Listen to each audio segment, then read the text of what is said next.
আমরা এখান থেকে জাতির কাছে একটা বার্তা দিব, আমাদের এখানে পুরো ব্যাপারটা মিডিয়ার সামনে স্পষ্ট করতে হবে ভাই।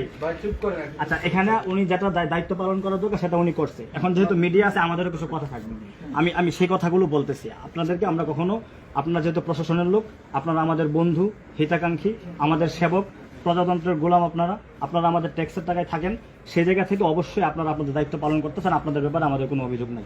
আমার অভিযোগ মিডিয়ার মাধ্যমে আমি যেটা বলতে চাই, ওই মহিলা নিজে বাদী হয়ে মামলা করছেন, মামলার মধ্যে উনি স্পষ্ট করছেন বাদী হয়ে যে তাকে কুরুচিপূর্ণ মন্তব্য করা হয়েছে। হ্যাঁ, অভিযোগ করছেন। এখন কুরুচিপূর্ণ মন্তব্যগুলো কি সেটা উনি স্পষ্ট করছেন যে তাকে বলা হয়েছে আপনি পর্দা করেন নাই, তাকে বলা হয়েছে যে আপনার ওড়না ঠিক নেই।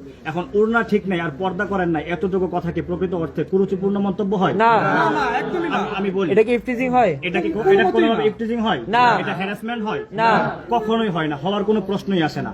রোজা রমজানের দিন, রমজান মাস, যেখানে প্রত্যেকটা নারীর পোশাকের শালীনতা থাকা উচিত, সেখানে তার যদি ওড়না ঠিক না থাকে, একজন পুরুষ যদি এই ধরনের কথা বলে, এটা কখনোই কুরুচিপূর্ণ মন্তব্য হতে পারে না, এটা হ্যারাসমেন্ট হতে পারে না, এটা কোনোভাবেই নারীর পোশাকের স্বাধীনতায় হস্তক্ষেপ করা হতে পারে না।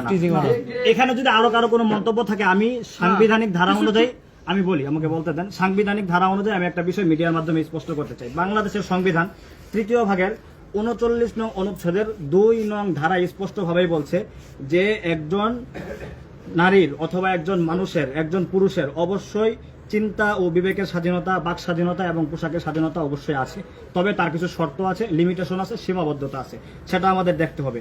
বাংলাদেশের সংবিধান স্পষ্ট বলছে রাষ্ট্রের নিরাপত্তা, বিদেশি রাষ্ট্র সমূহের সাথে বন্ধুত্বপূর্ণ সম্পর্ক এবং আইন শৃঙ্খলা, জনশৃঙ্খলা, শালীনতা ও নৈতিকতার স্বার্থে হতে হবে। তাহলে যেই পোশাকের স্বাধীনতার কথা যদি আমি বলি, যেটা শালীনতার সাথে সামঞ্জস্যপূর্ণ হবে না, নৈতিকতার সাথে যাবে না, সেই পোশাক যদি কেউ পরিধান করে, তাহলে তাকে যে কেউ এই দেশের নাগরিক হিসাবে বলতে পারবে যে আপনার পোশাকের শালীনতা ঠিক নাই। আমি বলি মুসলিম নারী মাত্রই পর্দা করবে এবং মুসলিম সমাজ এটাকে অবশ্যই শালীনতার সাথে অবশ্যই। এখন কোন নারীর যদি এই পোশাকের স্বাধীনতা না, এই পোশাকের এই ধরনের শালীনতা বিন্দু পরিমাণ না থাকে, রমজানের মাস হিসাবে, পবিত্র মাস হিসাবে একটা পুরুষ নামাজ পড়ে এসে মুসল্লি হিসাবে সে যদি এতটুকু কথা বলেও যে আপনি কেন আপনার ওড়না ঠিক নেই, আপনার কি কারণে আপনি পর্দা করছেন না, এতটুকু কথা বলবার কারণে এই দেশের কোন আইনের কিংবা প্রশাসনের, পুলিশের এই অধিকার নাই তাকে গ্রেফতার করা। ঠিক ঠিক। আমাদের পুলিশের কাছে অথবা আইন শৃঙ্খলা বাহিনীর কাছে আমাদের দাবি হলো, আপনারা কোন অধিকারে তাদের এই ভাইকে গ্রেফতার করলেন?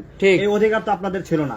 আপনারা জনগণের বন্ধু, জনগণের সেবক হয়ে নিরীহ জনগণকে অন্যায়ভাবে আপনারা গ্রেফতার করেন। জনগণের টাকা খেয়ে জনগণের বিরুদ্ধে এই ধরনের অন্যায় স্টিম রোলার চালানোর অধিকার আপনাদেরকে কে বা কারা দিল, সেটার কৈফিয়ত আমরা আপনাদের কাছে চাই।